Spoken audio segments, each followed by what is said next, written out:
2023 মোৰ কামবেক ইয়াৰ আছিল, কিন্তু সেই কামবেকৰ আগত মই কিমানবাৰ পৰিছিলো কোনো ঠিক নাই। এটা সময়ত মই নিজকে প্ৰশ্ন কৰিছিলো, মই সঁচাকৈ কিবা এটা কৰিব পাৰিমনে? ইণ্টাৰভিউ এটাৰ পিছত এটা, কিন্তু ফলাফল ফেইলুৱেৰ কেৱল ফেইলুৱেৰ। ইণ্টাৰভিউ দি মই ভাগৰি গৈছিলো, এটা এটাকৈ এটেম্প মই দি গৈছিলো, কিন্তু প্ৰতিটো এটেম্পে মোক কেৱল ফেইলুৱেৰ দি গৈছিলে। এটা সময়ত এনেকুৱা লাগিছিল মোৰ জীৱনত সফলতা বুলি কোনো বস্তুৱে নাই। তাৰ ওপৰত আছিল ঘৰখনৰ দায়িত্ব, মা দেউতাৰ আশা আৰু নিজৰ ভৱিষ্যতটোক লৈ চিন্তা। হাতত নাছিল নিশ্চিত চাকৰি, নাছিল নিশ্চিত ইনকাম, কিন্তু দায়িত্ব আছিলে গধুৰ। কেতিয়াবা সকলো এৰি দিবলৈ মন গৈছিলে, ভাগৰি পৰিছিলো আৰু নিজকে প্ৰশ্ন কৰিছিলো আৰু এনেকৈ কিমান দিন থাকিম। সেই সময়খিনিত মই এটা কথা বুজি উঠিছিলো, ফেইলুৱেৰে মোক হৰুৱা নাছিল, কিন্তু মই যদি হাৰ মানি যাম তেতিয়াহে মই সঁচাকৈ হাৰি যাম। সেইদিনা মই সিদ্ধান্ত ললো, সফলতা আজি নাহিলেও হ'ব, কিন্তু মই চেষ্টা কৰা বন্ধ নকৰো। মই নিজকে শক্তিশালী কৰিবলৈ আৰম্ভ কৰিলো। মই মোৰ ফেইলুৱেৰৰ ওপৰত খং নকৰিলো, মই মোৰ ফেইলুৱেৰৰ পৰা শিকিবলৈ আৰম্ভ কৰিলো। মোৰ ভুল ক'ত হৈছিল,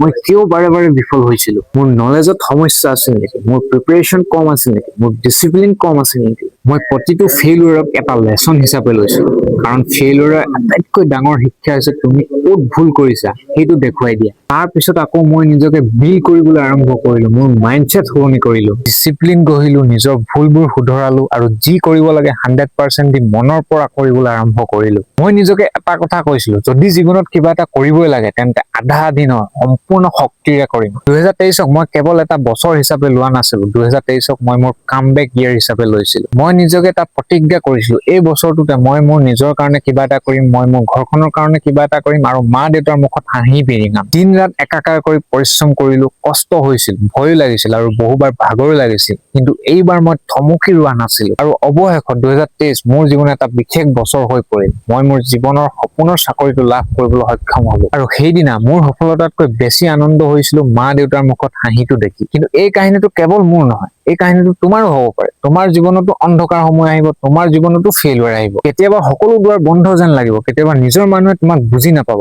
কিন্তু সেই সময়খিনি তুমি নিজকে আটাইতকৈ শক্তিশালী কৰিব লাগিব। সপোনটো কেতিয়াও এৰি নিদিবা, এবাৰ পৰিলে আকৌ উঠা, ফেইলুৱেৰৰ পৰা শিকাৰ পিছতে নিজকে ৰিভিল কৰা আৰু সময় যেতিয়া আহিব কামবেক কৰা। 2023 মোৰ কামবেক ইয়াৰ আছিল, কিন্তু এতিয়া 2026 হয়তো তোমাৰ জীৱনৰ আটাইতকৈ ডাঙৰ ফেইলুৱেৰ এতিয়াও শেষ হোৱা নাই, হয়তো তুমি এতিয়াও ষ্ট্ৰাগল কৰি আছা, হয়তো তোমাৰ হাতত এতিয়াও ৰিজাল্ট নাই, কিন্তু মনত ৰাখিবা ৰিজাল্ট অহা নাই মানে জাৰ্নি শেষ হোৱা নাই। হয়তো 2026 তোমাৰ কামবেক ইয়াৰ হ'ব পাৰে। বাৰে বাৰে পঢ়াৰ পাছতো আকৌ উঠা, শিকা, নিজক আকৌ গঢ়া আৰু দেখুৱাই দিয়া তুমি কোন হয়। তেতিয়াও হাৰ নামানিবা।